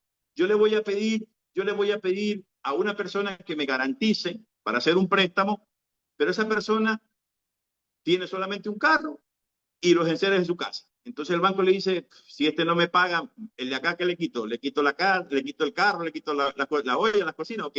No, pero si dice, yo tengo una casa, es una persona que tiene un valor patrimonial más alto del que no tiene. Entonces, eso prácticamente, como les comentaba, no sé hasta qué punto puede mejorar económicamente hasta disminuir a lo mejor el riesgo país, porque van a decir, los que nos prestan dinero al extranjero, a ver, en el Ecuador, el 85% de los ecuatorianos son propietarios de sus viviendas. Eso no es cualquier cosa. Es diferente que digan, no, en el Ecuador el 20% de los ecuatorianos son propietarios de su vivienda. El resto vive en casas arrendadas. La cosa cambia. O sea, económicamente yo creo que nos daría un valor agregado de decir, somos propietarios de nuestra vivienda, aunque la estemos pagando crédito, pero nos va a dar un mayor de estatus. Yo creo que eso económicamente es muy importante para mi criterio. Muchas gracias, ingeniero. Bueno, por favor, si alguien más quiere hacer alguna pregunta, tiene alguna duda ante el tema que se está tratando esta tarde, que es el derecho a la vivienda como derecho fundamental, así reconocido en la Constitución ecuatoriana. A ver, vamos a escuchar Dixon Jiménez. Bienvenido, por favor. Un gusto saludarte a los tiempos. Bienvenido. Gracias, doctora, muchas gracias, el gusto es mío. Muchísimas gracias por este espacio. Ingeniero, yo tengo una pregunta y más bien también una aclaración, si me permiten. Las competencias de vivienda no solo son del Estado, sino de los gobiernos autónomos descentralizados de manera directa. Si se revisa, mi doctora Jessica, el artículo 41, me parece, del COTAD y el artículo 54 del COTAD establecen claramente a los gobiernos autónomos descentralizados como actores en el desarrollo de vivienda de interés social. Entonces, no solo es del Estado, sino se debe exigir obviamente a los gobiernos autónomos descentralizados que cumplan con esa función que está en el COTAD. Por otro lado, ingeniero, a mí sí me parece interesante el tema de vivienda, pero nosotros debemos pensar, o es importante decirle a la ciudadanía exactamente, por ejemplo, el valor de las viviendas, porque si usted me habla de 80, perdón, si usted menciona 30 millones de dólares, 814 viviendas, estamos hablando de viviendas de aproximadamente 37.000 dólares. Sí, señor. Entonces, lo que quiero decir es que nosotros acá, ingeniero, y por nuestra realidad, o sea, yo puedo hablar por la realidad de Santo Domingo de los Áchilas, por ejemplo, en la ciudad de Santo Domingo, el gobierno municipal ofrece solares en 5.200 solares de 90 metros cuadrados. ¿Esto cuánto es? Me parece que 54 dólares el metro cuadrado. Pero obviamente es un lugar alejado de la ciudad. O sea, no precisamente fuera del perímetro urbano, pero sí está lejos del... Pero si se compara con los solares de prácticamente en la parte más consolidada de la ciudad, está a 60 metros cuadrados. Entonces, lo que quiero decir, ingeniero, es cómo los gobiernos, de cierta manera, no se enfocan en verdadero interés social, porque si fuera así, entonces el metro cuadrado debería ser por lo menos por la mitad, porque se supone que son para gentes de bajos recursos.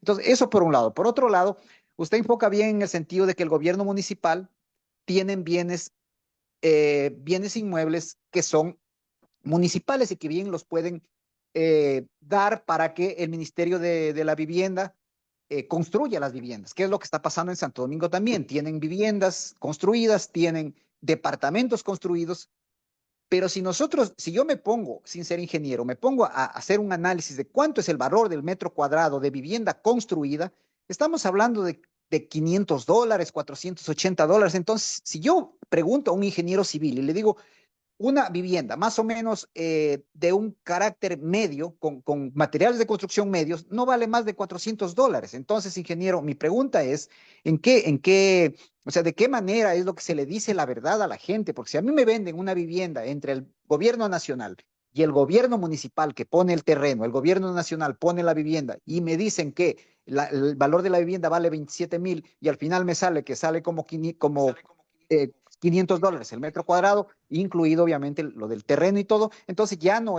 se está beneficiando de cierta manera. Y otra cosa para finalizar nada más, ingeniero, usted habla muy bien del tema del interés, no, del acceso al crédito de las personas que no tienen acceso. O sea, ¿qué significa? Es lo mismo que pasa aquí, es justamente lo que usted dice, ingeniero.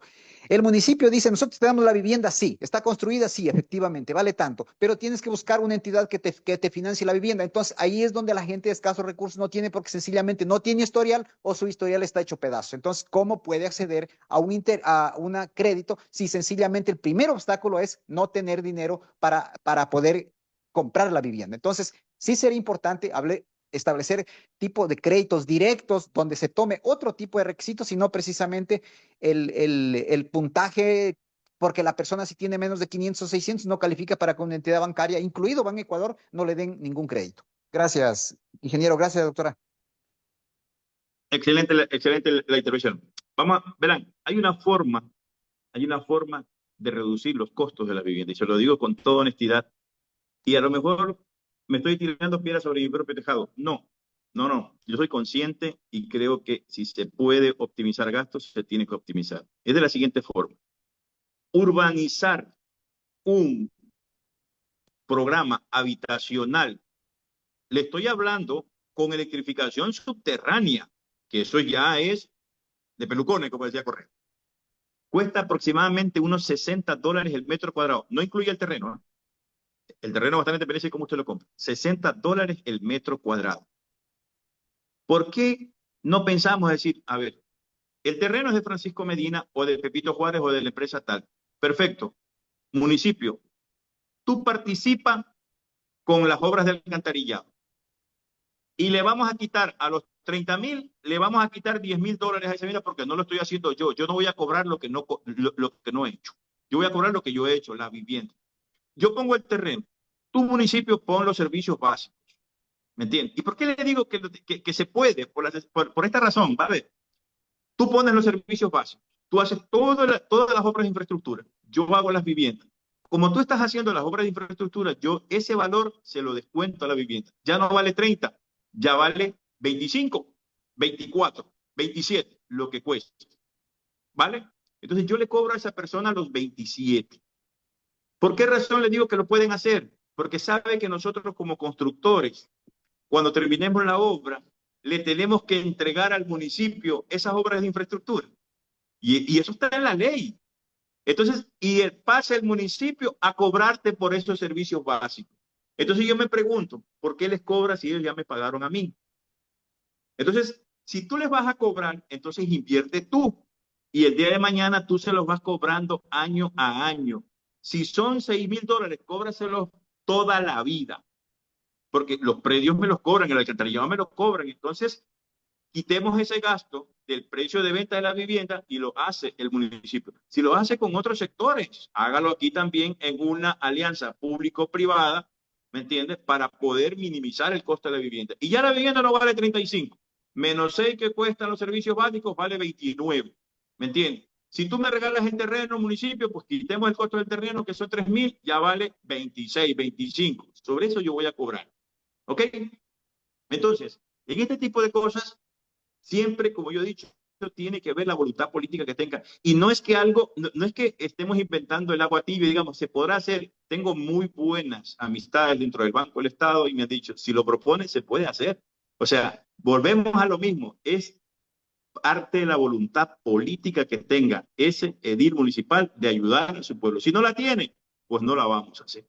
Hay otra parte, hay un tema que usted tocó y el cual yo siempre he hablado. ¿Sabe cómo yo le he planteado al Banco del Estado resolver este problema del difícil acceso? De la siguiente forma. Nosotros tenemos una inversión que fue capital propio en nuestra urbanización. ¿Vale? Hemos construido, hemos hecho alcantarillado, hemos hecho obras de infraestructura. ¿Ok? Nos hace falta dinero para hacer las viviendas. El Banco del Estado tiene la línea de crédito al constructor, pero me la da a 4 años, al 6.5% de interés anual. Es una buena tasa. Haciendo un análisis financiero, es una buena tasa. Esa vivienda, ¿no es cierto? Yo cojo y digo, perfecto, te pido a ti 1, 2, 3, 4 millones de dólares hasta llegar a los 30, a los 40, porque va por fases. ¿Por qué? Porque hay que apalancar ese dinero. El banco jamás me va a dar a mí 40 millones si yo tengo un patrimonio de 3. El banco me va a dar sobre el patrimonio que yo tengo, ¿no es cierto? Vale, entonces, ¿qué le he planteado yo al banco para solucionar este problema del difícil acceso? Y el banco lo reconoce, el Bidubi lo reconoce. La piedra angular de todo esto, el talón de Aquiles, todo eso es el difícil acceso. Entonces le he dicho, vale, pues yo me convierto en el banquero. O sea, yo le construyo y yo le vendo a crédito. Yo confío en la gente, no tengo ningún problema. Pero ¿en dónde está el éxito del negocio?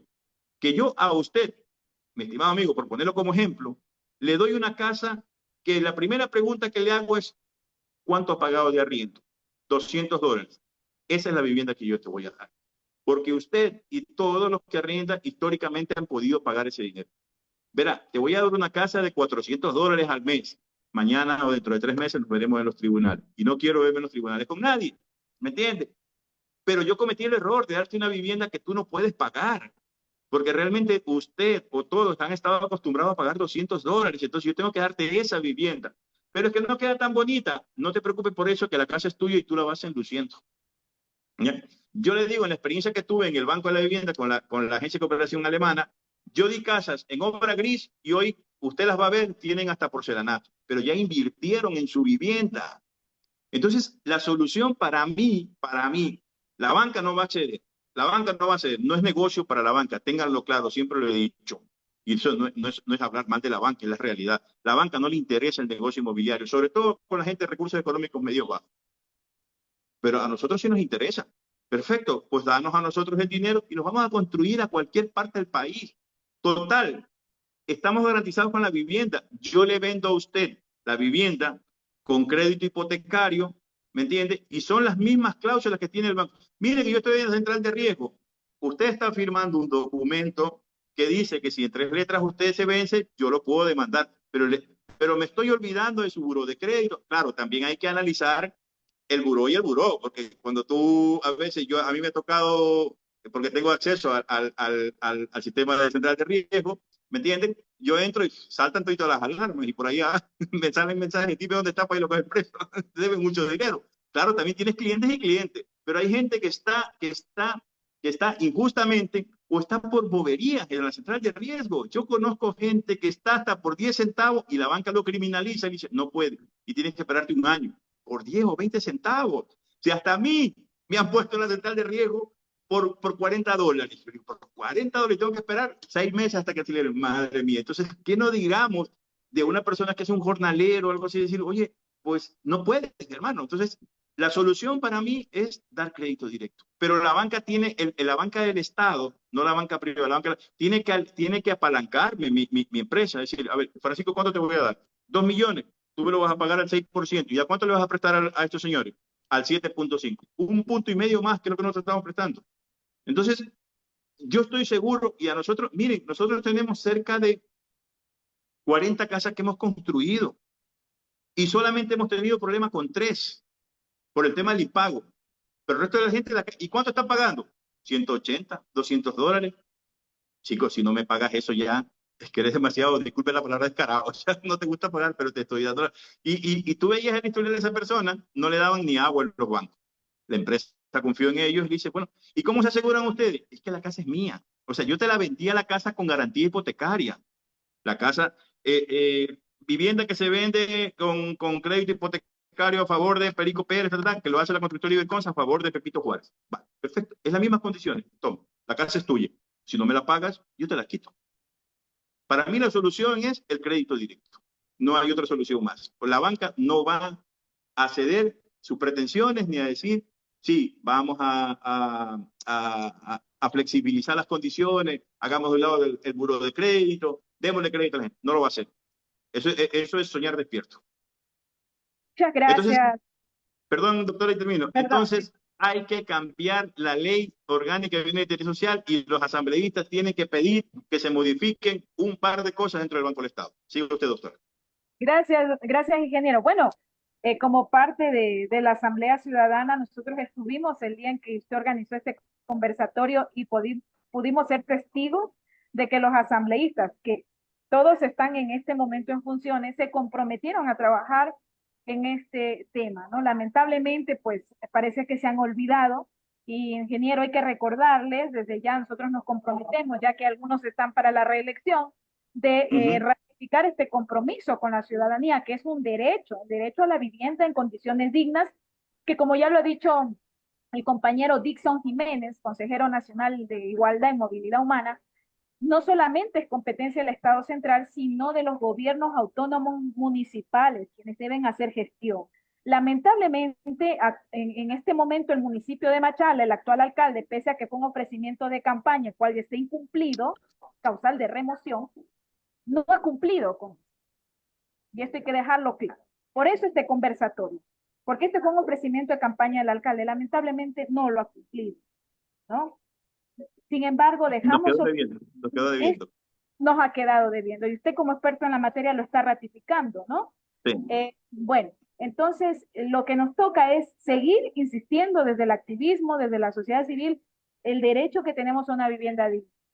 Porque como bien lo ha dicho el ingeniero, cuando se quiere, se puede. Lamentablemente, esto no es negocio para la banca ni para unas cuantas empresas externas que vienen a invertir, pero invertir con fin de lucro, un fin de lucro desmedido, al cual nosotros no podemos alcanzar. Muchos de ustedes ganan un salario básico, pero son personas honestas, cumplidas, que tienen esa aspiración de tener una vivienda digna. Lamentablemente, pasan los tiempos y no podemos alcanzar. Bien, vamos a un par de últimas preguntas ya para cerrar este conversatorio. Por favor, doctor Ernesto Sosa, bienvenido. Lo escuchamos. Gracias, estimada doctora. No sé si me escuche. Perfecto. Voy viajando, por eso tal vez se me va a interrumpir. Doctora, solo una consulta y aprovecho que está el ingeniero aquí. Y especialmente a los que son parte del directorio de la Asamblea Local Ciudadana. En estos procesos de las asambleas, inclusive la normativa señala de que la Asamblea asigna 2, en el caso de personas de la sociedad civil, a ser parte del Consejo de Planificación. Porque la mayoría de las en el caso de los cantones, vemos que la planificación, no hay planificación urbanística. Esto, como veíamos anteriormente, invadían, ahora el dueño de su predio vende el predio. Entonces, ¿cómo lograr entender y darle lectura allí que la Asamblea Local Ciudadana juega un papel importante y ser parte del Consejo de Planificación dentro de los municipios? Con eso, estimados compañeros. De Esmeralda, saludos. Bueno, Gracias. ahí, con mayor énfasis, esa pregunta creo que le corresponde a la doctora Espinosa. Sí, muchas gracias. Bueno, gracias por la pregunta, doctor. Le comento que en Machala existe una ordenanza que se llama la Ordenanza para la Regulación del Sistema de Participación Ciudadana, que tiene como máxima autoridad el señor alcalde. Esta ordenanza dispone que el alcalde tendrá una asamblea de participación ciudadana, del sistema de participación ciudadana, que es paralela a la Asamblea Ciudadana Local de Machala. La diferencia es que la Asamblea Ciudadana Local se rige por la Ley de Participación Ciudadana y esta asamblea del alcalde por una ordenanza municipal. Bien, aquí hemos nosotros identificado pues un nudo crítico en el sistema jurídico ecuatoriano, porque si bien las asambleas ciudadanas son representantes o voceras del poder ciudadano, estas ordenanzas municipales que nacen a la luz del COTAR, donde dispone que el alcalde tendrá una asamblea de participación ciudadana, es en este momento el ámbito en donde se elige este consejo de planificación. Los tres representantes ciudadanos. Nosotros hemos pedido el asesoramiento del Consejo de Participación Ciudadana para reformar esta ordenanza. Hemos hablado con el alcalde, con los concejales, en una mesa de trabajo que tuvimos en el mes de diciembre del 2023. Lamentablemente, el señor alcalde solo nos llamó para la foto. Hasta el momento, el señor alcalde se pronuncia sobre la voluntad de querer mejorar el sistema de participación ciudadana que haga más partícipe a los ciudadanos en la toma de decisiones. Bien, hasta ahí es necesario reformar esta ordenanza, porque la elección de esos ciudadanos que nos representan en el Consejo de Planificación, que son los responsables del análisis de que exista coherencia entre la política pública municipal y los planes de desarrollo nacional, no se está dando. Fíjese usted que la última elección que tuvimos, el municipio llevó media sala de funcionarios públicos que la mitad del tiempo trabajan para el municipio y la mitad del tiempo trabajan en sus barrios y pasaron por dirigentes barriales y entre ellos eligieron estos representantes. Entonces no hay una participación ciudadana realmente, una participación ciudadana transparente, una representación ciudadana auténtica, sino que es manipulada por el representante de turno de la municipalidad, ¿no? Y además que también el Consejo de Participación Ciudadana le falta una mayor proactividad en este sentido. Nosotros hemos pedido por escrito. Ustedes saben cuál es la situación del CPCC. Está politizada. Actualmente se dedican a una discusión interna de poder por designar las autoridades de control. Entonces en eso nos encontramos. Y eso nos impide que realmente exista una política pública de planificación para el desarrollo de Machala. Nosotros vamos a seguir insistiendo hasta el último de nuestro periodo para que se reforme esa ordenanza. Fíjese usted que de acuerdo a la actual ordenanza, el alcalde vota para la elección de esos representantes ciudadanos al Consejo de Planificación. Y cuando yo hablé con el alcalde y le dije, esa es una elección entre ciudadanos, el alcalde dijo, no, es que no me pueden quitar el derecho, pero es que usted es autoridad a ser controlada. Aquí también viene pues el conocimiento y o desconocimiento que tiene el actual alcalde. Y el actual alcalde desconoce mucho de participación ciudadana, aunque él piense que conoce bastante. Tanto es así que no van ni a las capacitaciones del Consejo de Participación Ciudadana. ¿Cómo van a conocer del tema? Es un tema técnico, no es un tema político. Bueno, eso es lo que le puedo informar. Aquí hay mucho por hacer en Machala. Lamentablemente el poder político sigue haciéndose de la vista gorda de la participación ciudadana y no da la auténtica garantía. Si esto es así, imagínense en otros aspectos. ¿Sí? Bien. Vamos con Roxana Suárez. Adelante. Muy buenas tardes, mis estimados compañeros.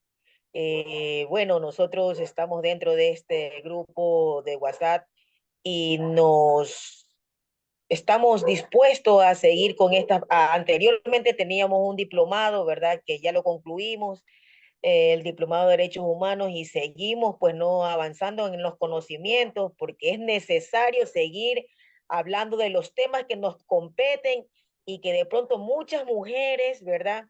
no tenemos, como decir, los espacios o los conocimientos previos para poder defender nuestros derechos.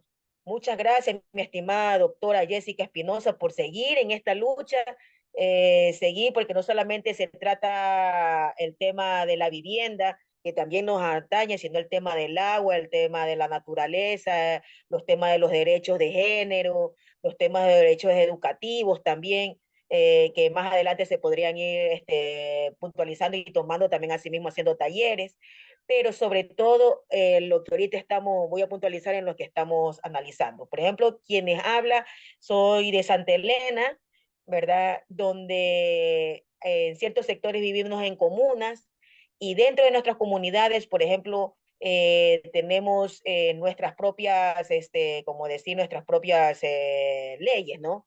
La tierra es de parte de es parte comunal, no es parte de los municipios o de algunas otras situaciones, pero es parte de la comuna y eso es una manera de herencia ancestral.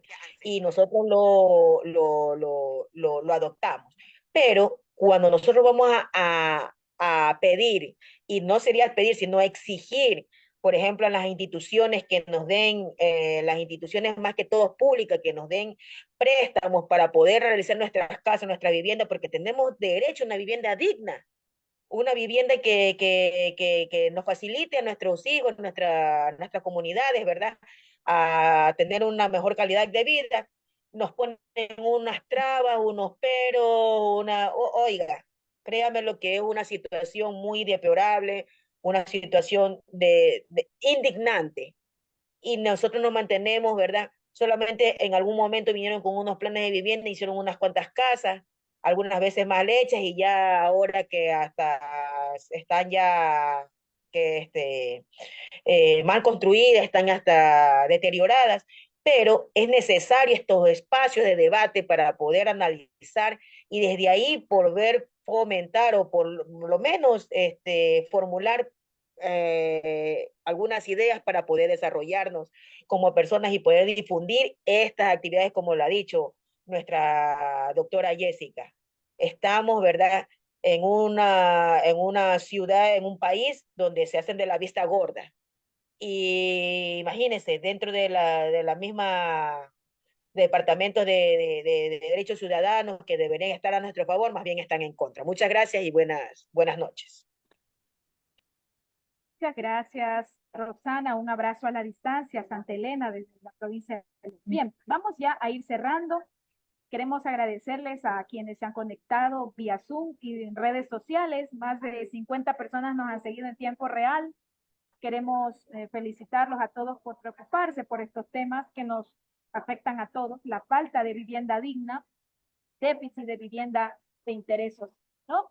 Y también pues la falta de una política pública, que al menos es la realidad de Machala. No sabemos cómo están otros municipios, pero en Machala no tenemos una política municipal como lo ofreció el señor alcalde en campaña, ¿no? Pero bueno, esa lucha la tenemos que seguir y vamos a tomar la palabra a los señores asambleístas, que algunos están a la reelección, para que cumplan con su compromiso, el cual lo hicieron el año anterior en un foro abierto que organizó el ingeniero Francisco Medina, y nos toca perseverar.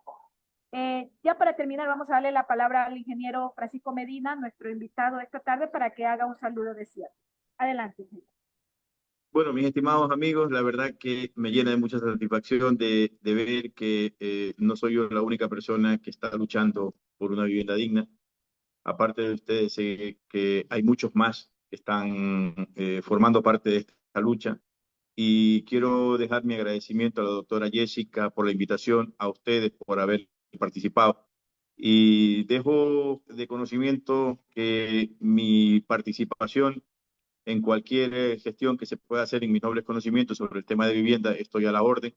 A través de la doctora Jessica puede facilitarle mi número de teléfono y presto para ayudarles, porque creo que realmente, como siempre lo he dicho, querer es poder, y si hay buena voluntad para poder solucionar los problemas de diverso índole, como yo comentaba, pues zapatero a tu zapato, uno estamos en un área, otro estamos en otra área, pero yo creo que el solucionar el déficit de vivienda y crearle condiciones de vida idóneas a las personas es posible siempre y cuando haya la voluntad política y el amor de gobiernan a las personas que que están gobernando. Vuelvo y repito, agradecido por la invitación y que tengan ustedes una excelente noche. Muchas gracias, Muy buenas ingeniero, noches. por su ponencia. Gracias a todos quienes se han conectado y recordarles, los derechos humanos no son una concesión ni una dádiva.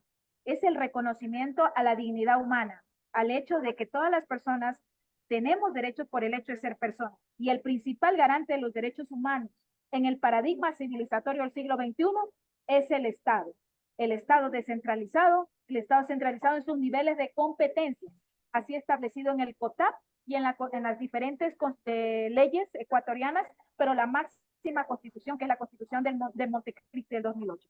Así es que eso nos lleva al compromiso ciudadano de ser los principales activistas y partícipes en la defensa de estos derechos. Recuerden, la participación ciudadana y el control social, de acuerdo al artículo 204, nos compromete a los ciudadanos a ser los primeros fiscalizadores de la buena administración de nuestros recursos públicos, porque el poder político está sometido al poder ciudadano, que es el primer poder del Estado. Así es que con ese mensaje cerramos.